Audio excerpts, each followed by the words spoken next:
Right, okay, I think people might still be joining us on the way, but I think we're going to kick off slowly but surely. So first of all, welcome everyone. Fantastic that you're all joining us. This is our first event this year, so Happy New Year to everyone. And we're very excited because we have a great lineup of speakers. It's quite an exciting topic, and obviously we've already a good crowd I can see in the room. So the event will be hosted by Steve Ma and myself. And what we're going to do is basically going to give a quick introduction to WORAN. The event series. This event is taking place as part of the WORAN event series, and then we hand over to the speakers. So we're talking about science communication for operational research. So that is the topic of today. What we're going to have is we have two speakers. We have Laura and Marco, who are going to take the floor in a second. And what we're going to do is both of them give a presentation, talk through their experience with science communication, and then after that we're doing the Q&A. So if we could wait with the questions for after, that'd be great. As I said already, the event is part of the WORAN series, and just to give a bit of context, this is the Women in OR and Analytics Network. It was founded under the umbrella of the OR Society here in the UK, and it basically does what it says on the tin. It brings together a whole network. It tries to sort of create a broad network, really, of women in the area of OR and analytics, academia or outside of academia in various areas. We're quite excited that we have quite a few sponsoring partners who support us in our events. And we've been going for probably we are nearly reaching the 3 years. So during COVID, it has been feeling a little bit longer, but we had quite an exciting series that we've gone through and sort of the events we're running. So again, very excited about today. We thought before we kick off, we maybe find out a little bit about about the audience. So we have two quick questions. Here you should be able to see them on the screen. This is really very much for us, and especially the speakers as well, to get a bit of a feeling of who we have in the audience.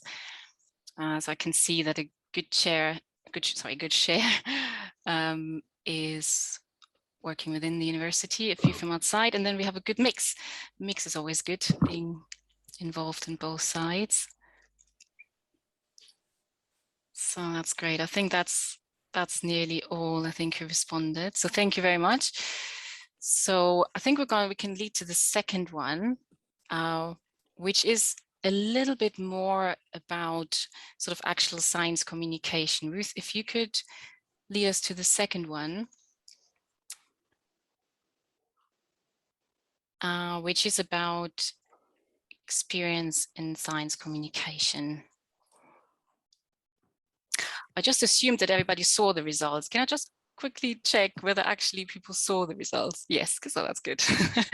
but I've just discovered, Jana, that I have to end a poll before I can share the results. So, okay. But we've got 22 people. So about 2/3 of the people here have answered so far. So if you're going to go, your last, if I count down, 5, 4, 3, 2, 1, last chance. A few last coming in, end poll, share results. So brilliant. All over the place is the answer. Really good mix here. Fantastic. So I think, yeah, so that gives Laura and Marco hopefully a good idea of who we have and what sort of the interest is as well, and the experience in the room. So yeah, I'm gonna close this. And yeah, I think with no further ado, because we want to use much of the time, we're gonna hand over to the speakers. So we're gonna start off with Laura. Laura is a professor of industrial and systems engineering at the University of Wisconsin-Madison. She's also the author of the Punk Rock Operations Research blog. And if you haven't had a chance to look at this yet, I strongly, strongly advise you to do that. It provides really a great overview of her work and of her involvement, especially also with science communication. She's been working in the area of sort of security-based elements, but also public sector aspects and emergency responses. So it's there is a great range of what you've been involved in, and it really shows the role model you are in our discipline. So I think without further ado, maybe just one more point. She's the president-elect of Informs 2022. So I'll hand over for you to talk to us. We're looking forward to it. Thank you for that introduction, Jana, and thanks to Steve and Ruth and everybody else on the WORAN team for organizing today's event. I'm delighted to be here, and I'm just gonna have a bit of homework that I'm gonna give everybody to do, and that's to do one small thing for a woman in operations research this week, or operational research. So you can follow someone on Twitter, you can invite somebody to a WORAN event. I'll leave it open-ended, but that would really make me happy. So I want to talk today about science communication, and I will kind of talk about some of my history in science communication because I've had quite a journey over the years. And I was invited a few months ago to give this talk, and let's see, over the holiday break, I was able to see the Netflix film Don't Look Up. And science communication is a big part of this movie. And there are no spoilers on the slide, I promise. But it really helped me solidify what I wanted to talk about today, which is the importance of talking to the public about science. There were two main takeaways, very high level main takeaways from the film. One is to listen to the qualified experts and scientists, but also for a scientist, get media training and talk about your research and your expertise with the public. And I really want to talk about that second piece. If we do it really well, I think we'll find that hopefully more people will listen to us and will have the kind of impact that we want. Now, science communication really is about impact that we have outside the walls of the university, in our office, and outside of our discipline. This media outreach is the topic of today. That's what I want to focus on. But there's other types of impact that we can have. So I just want to kind of set the landscape.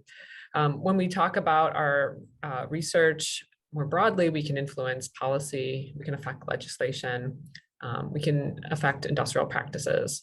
At the center of this, of course, is doing good research. And it's worth pointing out that there are opportunities to actually win awards for doing all of this impact with our scientific research. So I got started back in science communication, actually as a graduate student. I was on a radio program to talk about some of my work in aviation security, and it was soon after the events of September 11th. It was maybe a couple of years later, and there was a lot of emotion at the time. I'm happy to say that my performance wasn't great. I was very new to science communication, but it was a lot better than Jennifer Lawrence's first foray and Don't Look Up. The real start to what I think of as science communication that I've done had to do with this paper that was published in 2006. And this did lead to some formal media training and a lot of outreach. And so I want to talk briefly about where I started and the journey. In 2005, there was a major hurricane in the United States, Hurricane Katrina, which was at the time the costliest disaster in US history.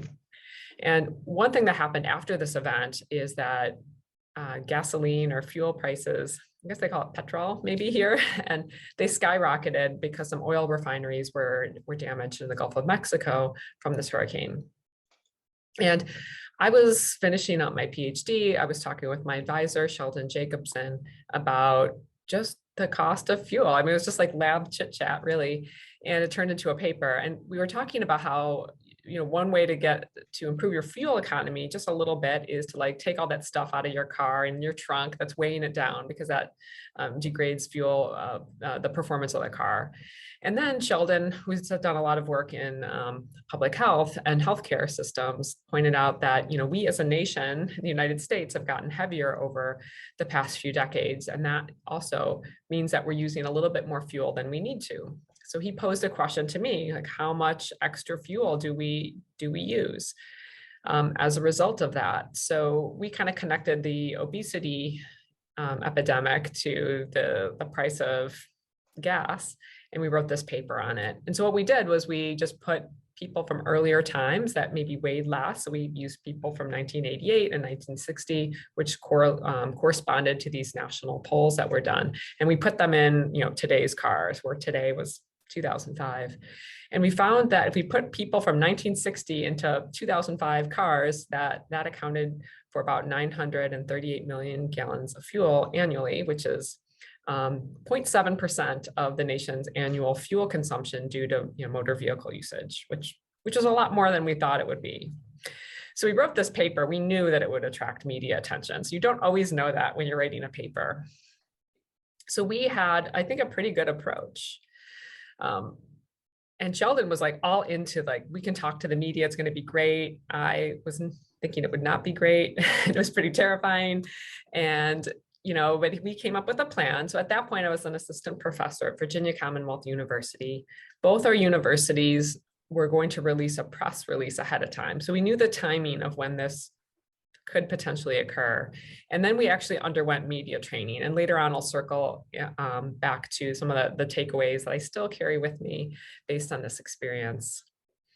And yeah, it attracted some attention.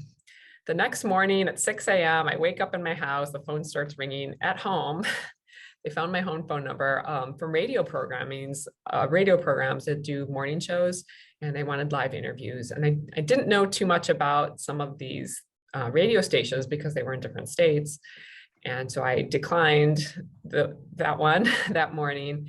And then I started scheduling interviews that I felt very comfortable with. And this is all part of the plan ahead of time. And so I was interviewed for the news. I talked to a number of journalists. They asked me all sorts of off the wall questions. And I was prepared for that because of my media training. And eventually the research was featured in more than 400 newspapers and magazines, several news cable shows and radio programs. And Sheldon Jacobson did a lot of the outreach. He was the main point of contact, but I also did quite a bit. And interestingly enough, media references to this paper occurred years after. The main takeaway is really fascinating to people. All right, so what did I learn from this? I learned that sometimes our research is really fascinating to the public. That firestorm basically was contained to a week, right? So we have this small window of opportunity to disseminate the impact of our research. Quite often what attracts the public's attention is a press release from a newspaper having to do with a journal article, but there are other ways that our research captures the public's attention. What I learned is that we have to repackage our message for public consumption. What's interesting for somebody in operational research is not necessarily the takeaway that somebody in the public wants. And that repackaging takes some time and some effort. But it's worth it if we can get through to the public. There are some basic principles for media outreach. I'm just going to talk about two briefly today. The first is that news moves fast, and we have to move fast with it because it's short-lived. So timing is everything.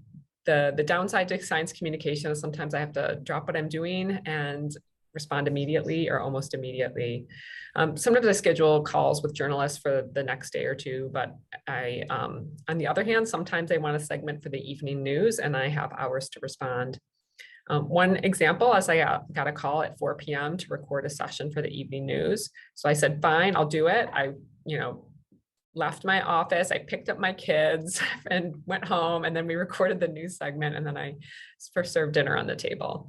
So that was a little crazy. But I didn't know the call was coming, and I was able to accommodate it. Sometimes I do try to prepare for these events by looking at the seasonality. So I talk a lot about sports analytics, and I know there's a couple of weeks in the year where I'm very likely to get a call. So I try to just make time, keep some time in my schedule for that. I should pay more attention to the lottery because I often get calls about the lottery when the jackpot gets really big, but those are seasonal topics. And I would love to say that operations research is an evergreen topic that's always of interest, but it's getting there. But usually we have to kind of take advantage of the opportunities when they arise. The second main point I would say is about repackaging. I mentioned that earlier, but the question is, how do you do it? And how I do it is I ask myself what the audience wants to learn from me. What is the one thing that they will find really fascinating and maybe tell somebody else about? And I try to figure out what that is. I try to limit it to about a sentence. And then there might be like a corollary to that point. So maybe there's a second point, but I try to come up with a very, very short list of takeaway messages. And then I build my my statements around that in the media interviews. If I'm getting interviewed, especially for live, like a live performance, I will give them the questions to ask me so that they can tee me up really easily, and it's very seamless. And they're actually always very grateful because they have a lot of work to do. They're trying to figure out how to ask me the best question. If I tell them what questions they can ask me, they'll pick a subset, and the interviews are really smooth.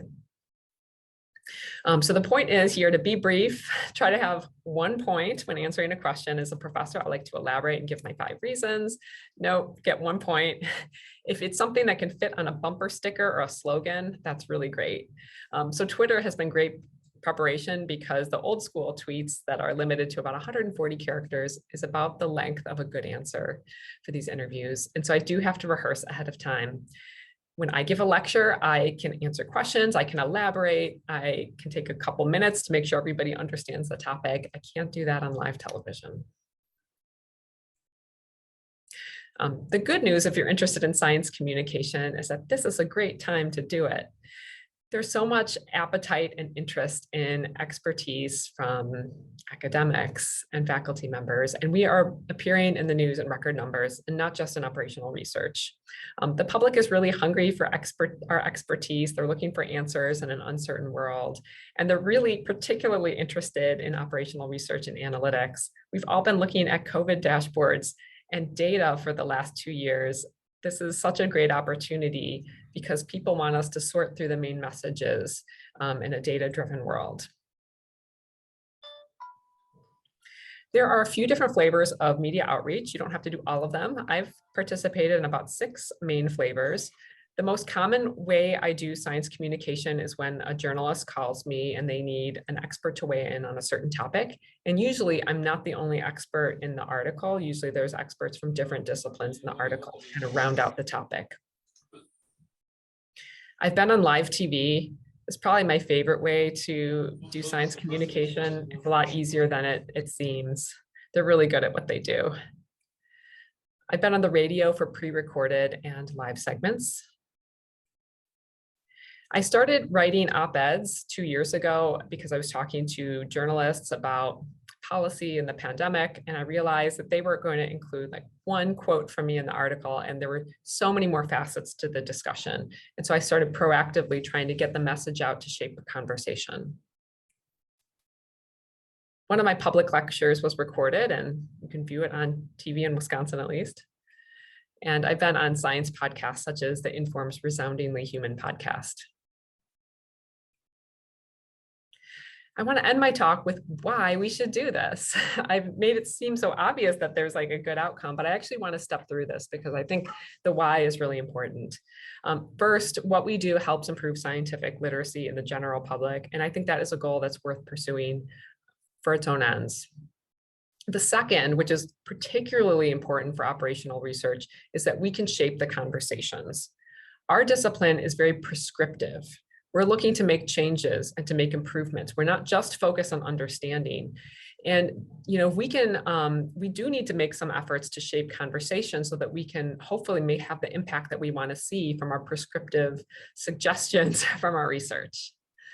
The third is by doing all this, we can build trust with the public, which is highlighted in the Netflix film that I mentioned, but it really is important for having the public really listen to experts in the long run. We have to do a little bit of work here and there to make that happen. The fourth is that in the United States, and I think outside of the United States, the support for higher education and science funding has eroded. And if we want that support to be there, we have to remind them what it is that we do and that we do stuff that's of value to the public. And this is really crucial because a lot of tax dollars go into supporting universities and supporting scientific research. And if they hear back what a great investment that has been, that will help build support for future generations. The fifth, especially for something I want to mention, especially to this crowd, is that representation matters.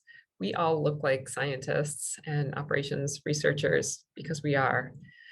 I did a radio interview a long time ago, and I was just talking about the lottery, the Powerball jackpot. And the person conducting the interview said to me, wow, I can't remember the time we've had a woman talk about math on our radio station.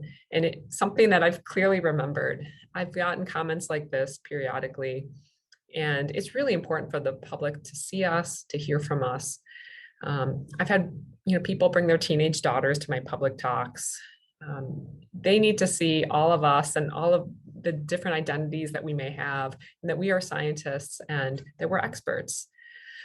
And if we do that, and we do the first 5 things on this list, we really can support the operations, research, and analytics ecosystems, as well as other ecosystems like higher education and kind of the research infrastructure. So with that, I will end my part of the talk and hand things off to Marco. Thank you, Laura. That was excellent. Thank you very much. I'm sure there's questions in the audience, but we're going to leave them for after the second talk for a moment. So we're gonna now hand over to Marco. Marco is a professor of operations research at the RWTH Aachen University. Over 20 years, I understand, is the experience in solving and modeling problems, optimization problems in various areas like logistics, but also politics, I understand. On Twitter, over 6,500 followers. So I think after I saw both Twitter accounts from Laura and Marco, I think I'll finally start one. But I think what struck me most was one of his recent TED Talks with the provoking title of "Whatever you can do, I can do better." So if you haven't had a chance to look at that, please, I would strongly recommend it. So Marco, with that in mind, maybe just to say that Marco also has held the vice president position for information technology at Informs. But with all these, I'm sure there's much more, and I don't want to take your time, Marco. Over to you. Thank you, Jana, and everyone else for inviting me. So when Steve talked to me whether I could attend this meeting, I thought, but I do not have any experience in science communication. I'm just a random OR person with a Twitter handle. So this is maybe my first message here. So I am maybe in contrast to what we have just seen. So I'm euphorically pessimistic, I would say. Maybe I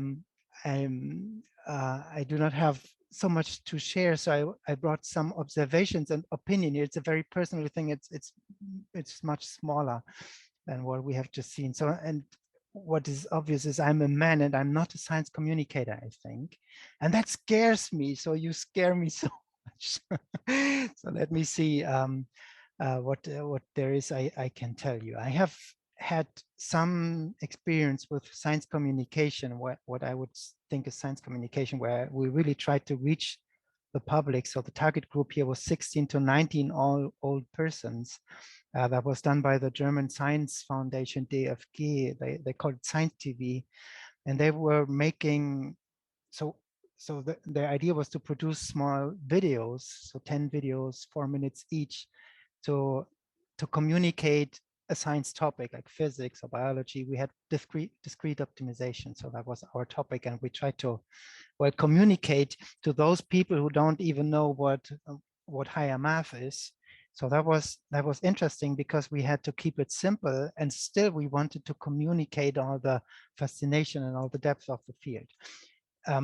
That was, so I'm not telling you this because of that, but I'm telling you this because it was half a year. So at that time I didn't have a permanent position, and we were two. So Wiebke Höhn and myself. So we both were on limited contract, and we spent half a year full time, I think, and really around the clock preparing everything. So that was fantastic, because we were learning everything, audio and video and cutting and scripting, and so that was super nice, a good experience. And I put it on my CV because I was so proud, and at the time I was searching so I was looking for a position. No one was asking, so that was not interesting to anyone in academia, it seemed. So I'm sure that we got some nice feedback from the 15 to 19-year-olds, but in academia that was not appreciated. I mean, at least not that I heard of.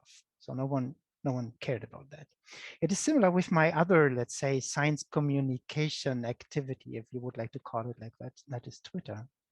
As I said, I just have a handle, and I started to just relay. I'm mainly retweeting stuff from one community to the other. So sometimes I read something in computer science, I retweet it. I read it in math and German teaching, whatever. So I recently looked into the pandemic stuff. So I think this developed over time, but I never used it somehow strategically. Okay, so it is just that for me, it is a great source. And Jana, you should get a Twitter handle only for the input. So I wouldn't have learned about big data that early, or I wouldn't have seen people, I wouldn't have been involved with informs. I'm pretty sure of that also. So there's a lot that's happening there. So for me, it's a nice input, and if I see something interesting, I just retweet it. And so it came that there are now some followers, but I don't do this professionally, I would say. Here again, the main reaction I get, so one reaction is I meet some people at conferences, and they say, hey, hi, we know each other from Twitter. So that's always super nice. But the main reaction by colleagues is, why on earth are you doing that?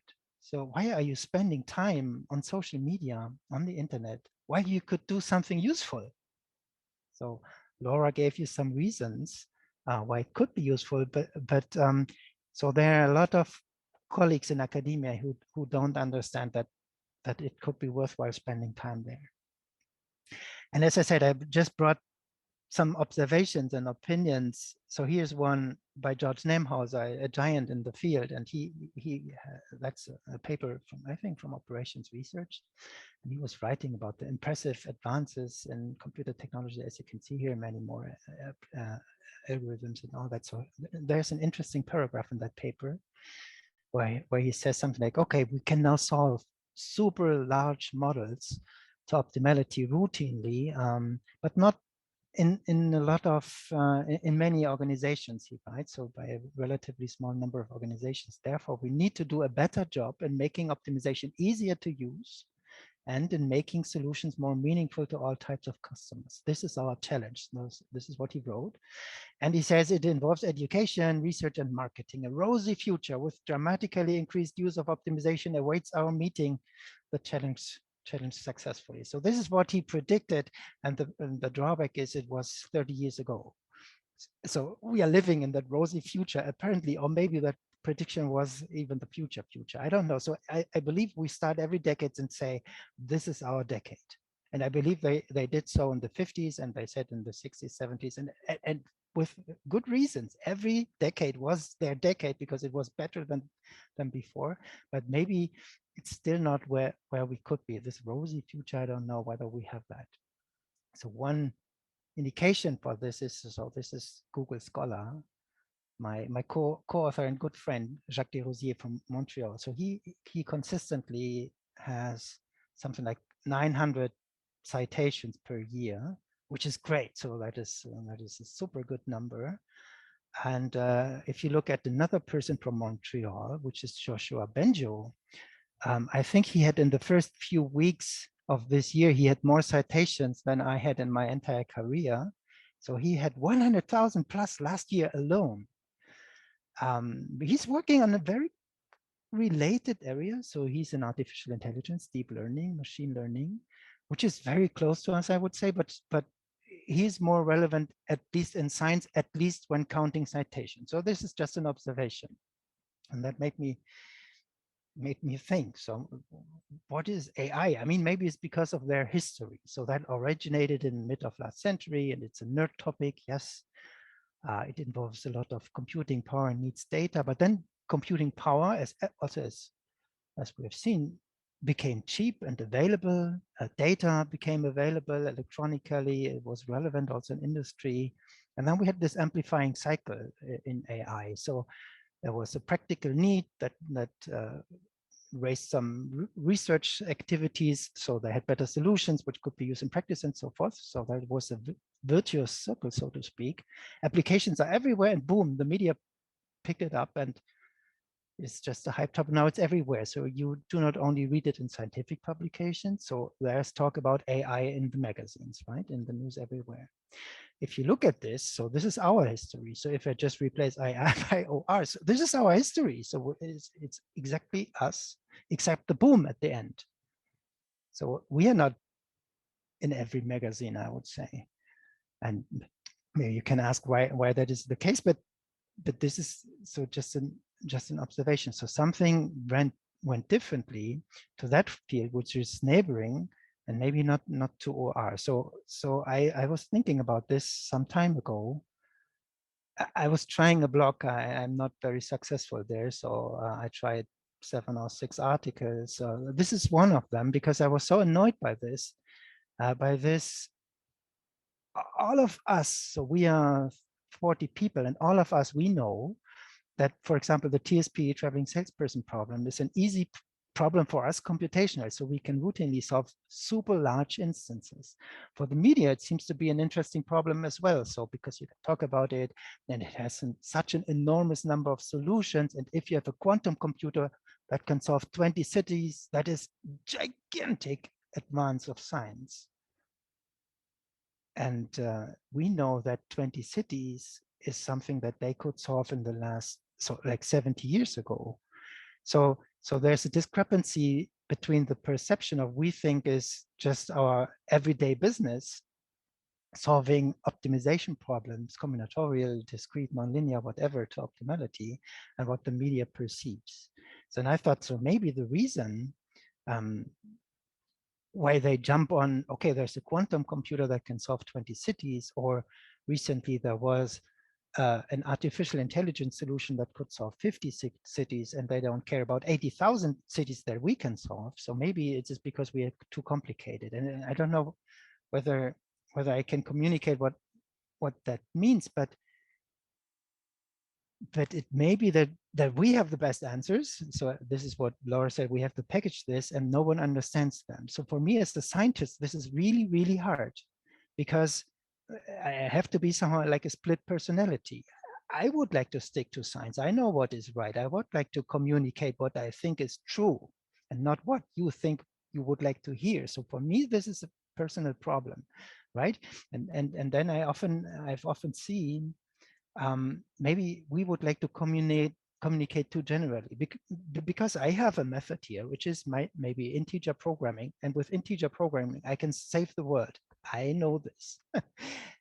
Unfortunately, I cannot just walk out there and say, hey, well, I have a tool that can save the world, because no one will believe me. Even close colleagues here from computer science, when I tell them, well, I have a method here that can do your timetabling in your department, they will just declare, no, that's not possible. No one can do this. And I say, well, I can prove it to you. I have the tool. They won't believe me, even though they are very close. So maybe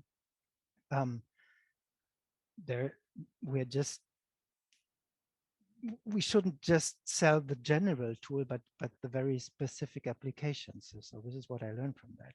Or maybe we should just settle with, well, I remain the scientist. If someone asks me, I will tell them the truth. And if they don't want to hear the truth or don't want to hear the complicated stuff, then don't talk to me. So that could be an option. As I said, I'm pessimistic. But I could also resort to, I don't simply tell them what I think I should tell them from a scientific point of view, but tell them what they would like to hear. Maybe I should lie to them. So that would be my personal perception of it. Maybe I should say I do AI, I do quantum computing.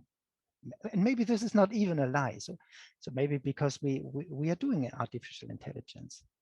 So that is something that is on my mind. And it is not only, so science communication, we think is only talking to the public, but it's also talking to peers, to search committees, to journals, to funding agencies.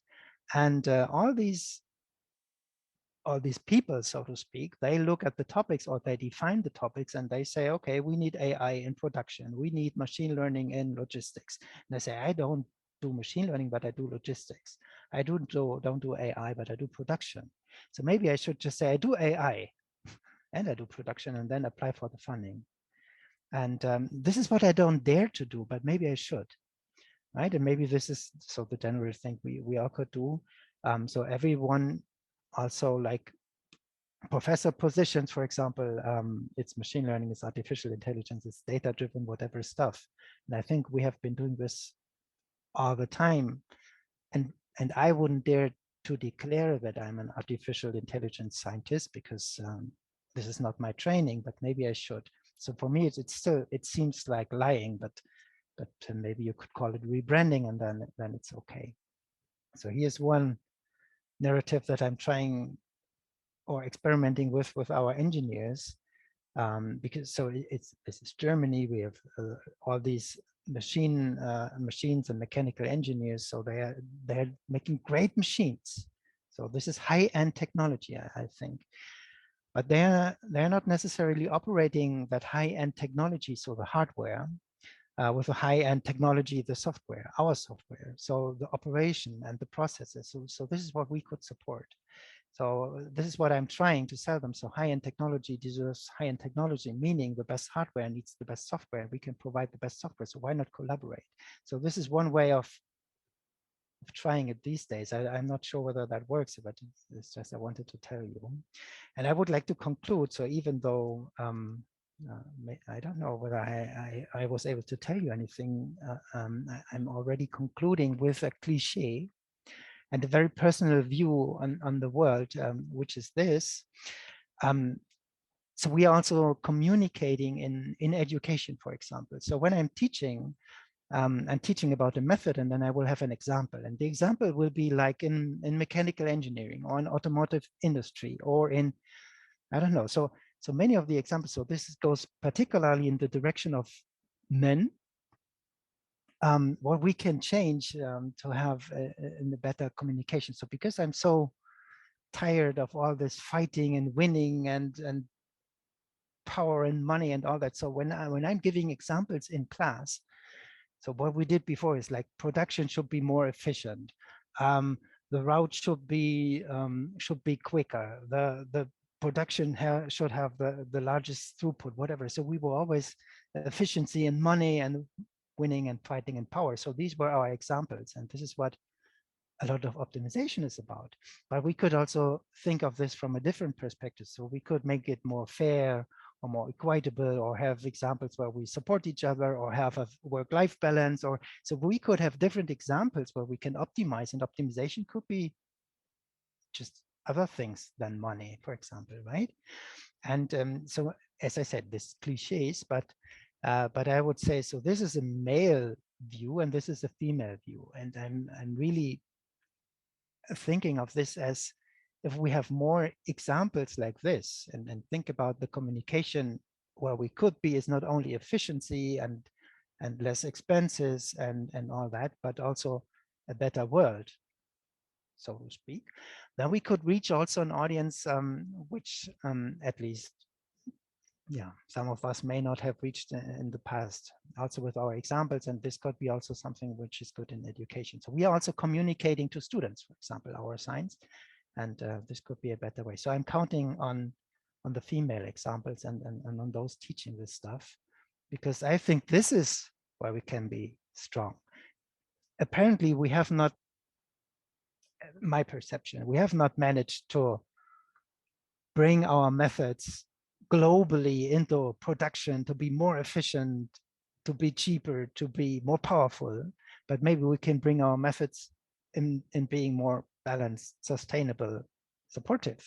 So maybe this is a good direction, and maybe that makes me hopeful. That's the only thing that makes me hopeful in this talk here. So what can we do? So educate our students in operations research. This is how I try to roll out our stuff to the public. So I've tried some formats, but maybe putting the seed into the heads of people in the education, even though they will go into marketing or biology or whatever later on, but they have heard of us, and maybe they know that this field exists and can talk to someone later who's knowledgeable in that field.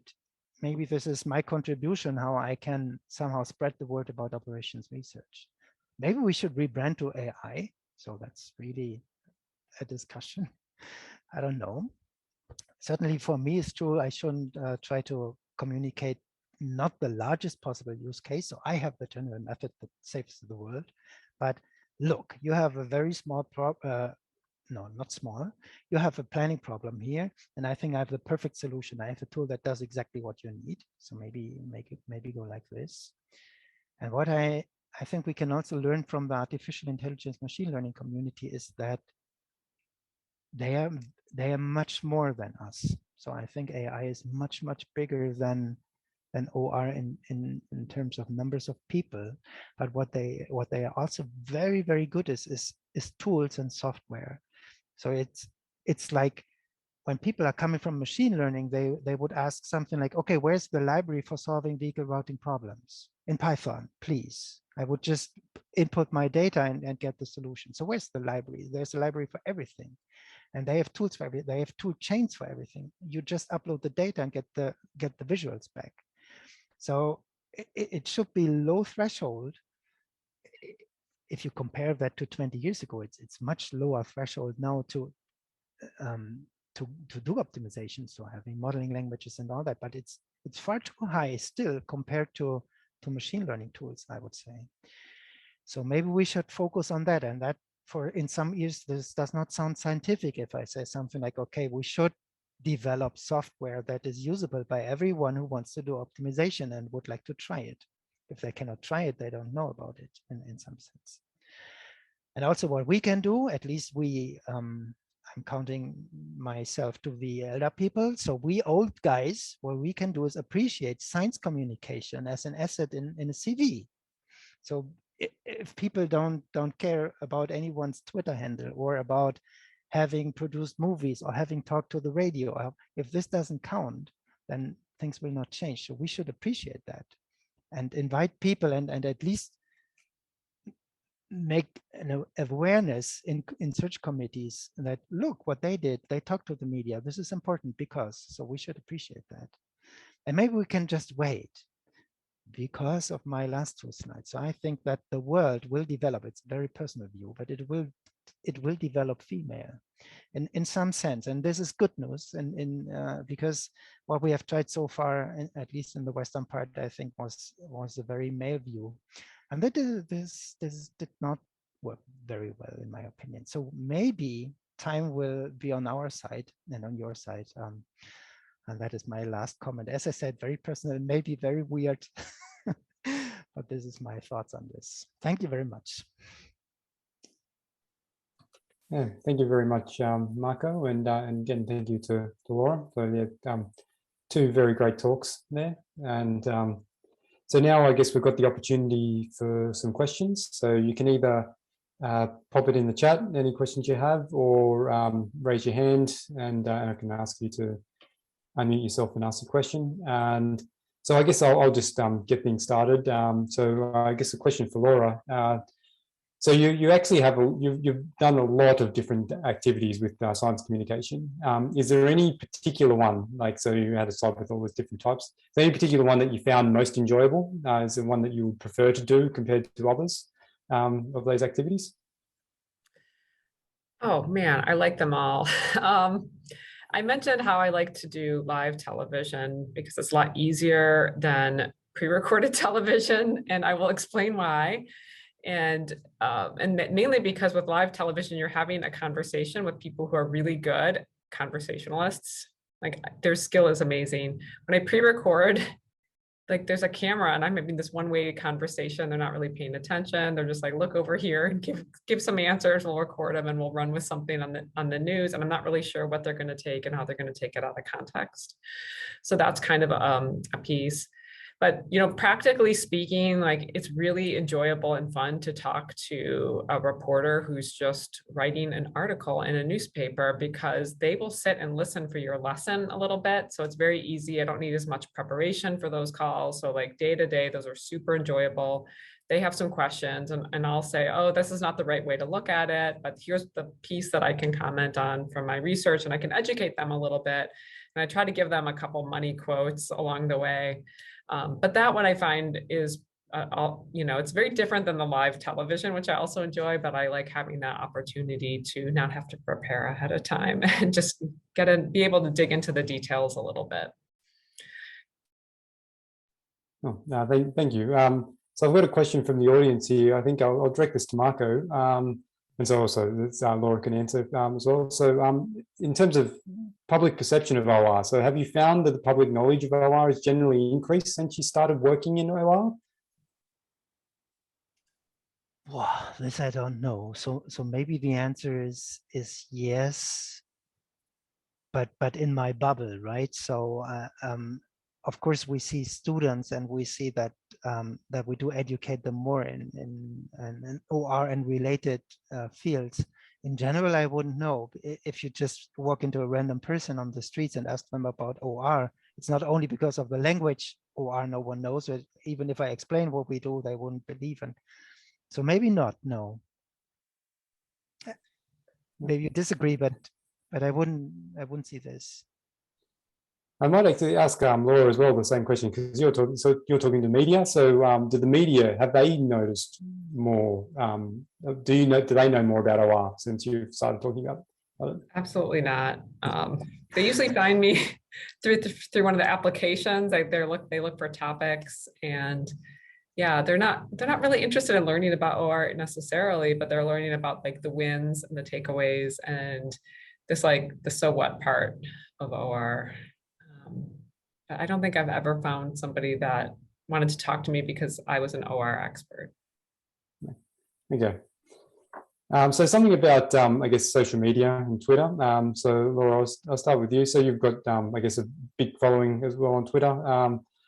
And so you've got, so do you find that communicating, so have you got experience with communicating through your own personal case, and then also like, I guess with, as a group handle or a joint account handle? Do you know what would be more effective? Or I guess there may be different different messages you send on both. Do you have any, I guess, ideas behind what would be better for communication? The way that I find it valuable, and maybe this is just me justifying all the time I spend on social media, but I find it's really good training. Like it's so much easier to jump into an interview when you're used to like packaging your messages in a tweet. So it is like you build skills as you're doing it. The most value I find is having a blog, which, you know, I know it's 2022, nobody blogs anymore except for me and a couple other people, but journalists will find my old posts, and this is increasingly how they find me. They don't find me through Twitter or LinkedIn. It's just not a great medium for those types of connections. Finding an expert, it's hard to tell if somebody's really an expert on Twitter in the short messages, but if you have some blog posts and you get into some depth and you've got a whole website, that seems to be a little bit more, that seems better for that. Also my university, this is totally not social media at all. They're really good at suggesting names for media reporters, and they have a website. So it's a very old school way of doing it, but sometimes old school works. Yeah, Marco, your experience with Twitter, have you had a good, I guess, outcome through that process? Well, it's probably better to connect to academics on Twitter, right? Than connecting to any. So I think I never connected to any company, to any practitioners through Twitter, but to academics, yes. So I got acquainted with many I would have never seen at conferences or something. So this is really good. Also topic-wise, I think I picked up some stuff there I wouldn't have seen or would have seen later somewhere else. As I said, because you were asking initially, should that be professional or not?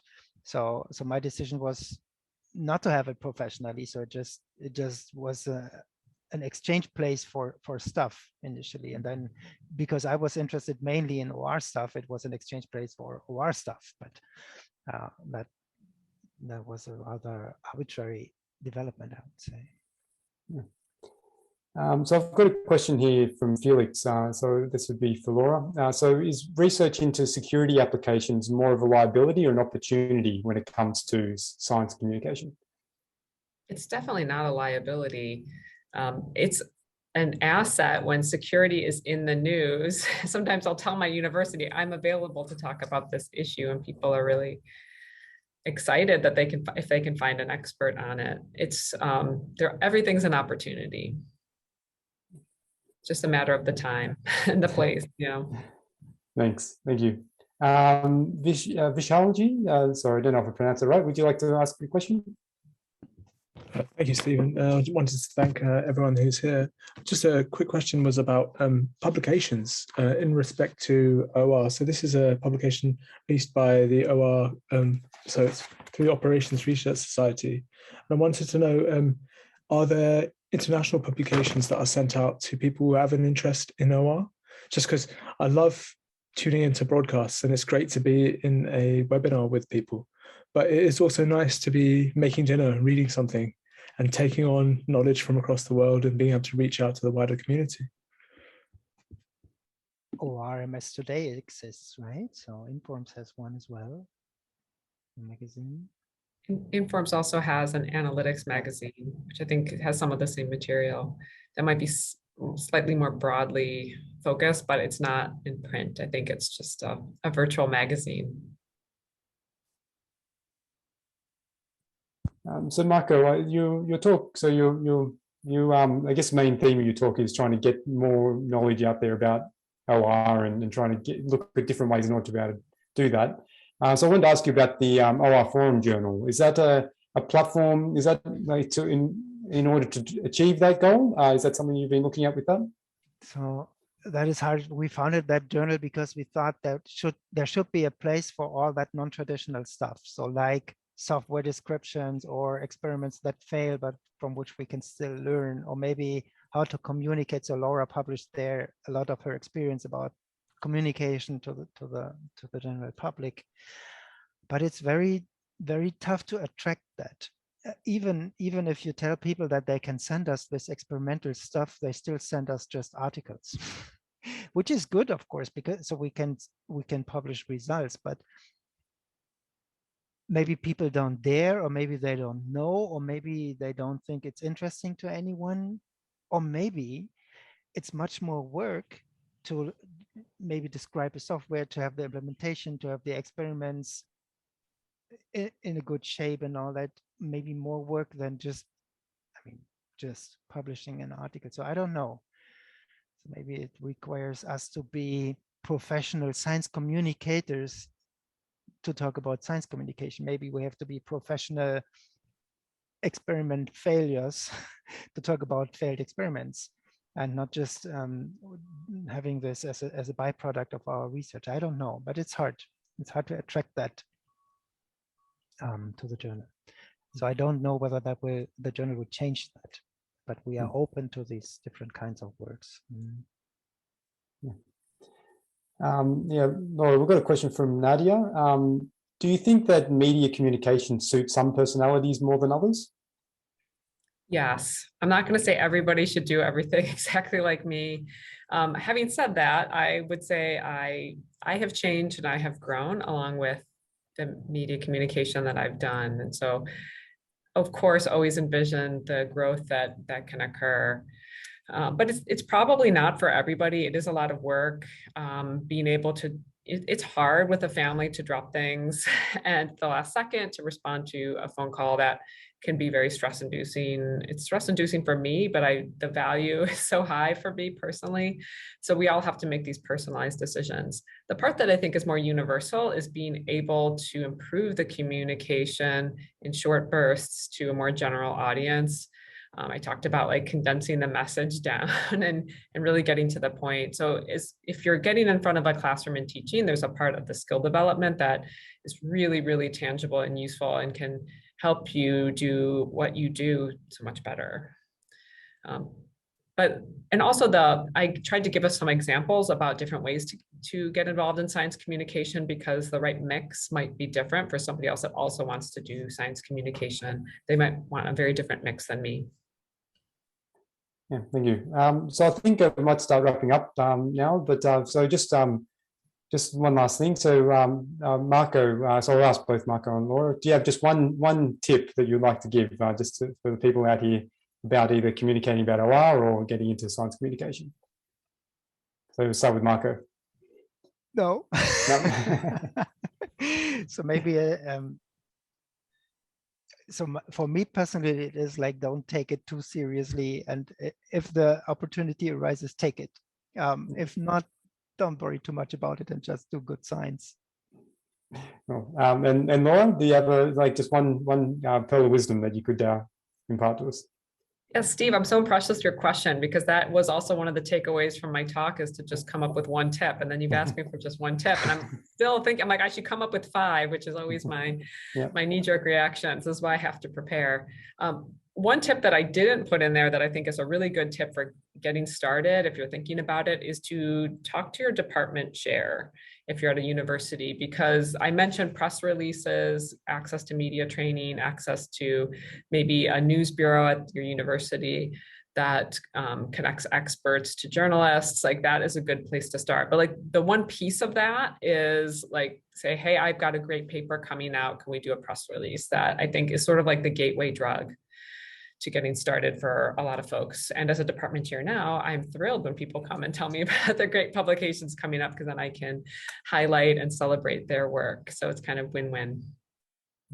Thank you very much. So yes, again, thank you to Laura and Marco for joining us today. And 2 very great talks, and it's been great to, I guess, have this discussion at the end. So just to finish up, so again, this is WORAN. So we're so Women in OR is our Twitter handle, and so you can find out our forthcoming program at that URL there. So we do have an event in February, which is about using system thinking to understand gender bias faced by women in OR and the analytics profession. So the date for that we haven't set on yet, but that will be coming up in February.